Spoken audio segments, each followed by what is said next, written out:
how to change bank info on Apple Pay. In order to do this, you will need to enter the Wallet app. Once you click on Wallet, you want to select the plus sign here at the top. From here, you need to locate your card, which you want to update the bank info for. And once you select it, at the very bottom, you will see an option, Update Info.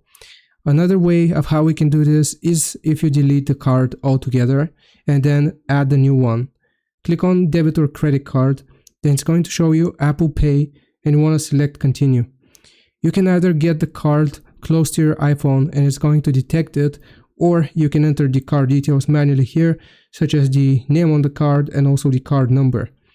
After you type out that info, you will click on Continue at the bottom, go through the prompts. It might ask for the CVC or the CVV, which is going to be the code on the back of your card, and also the expiration date.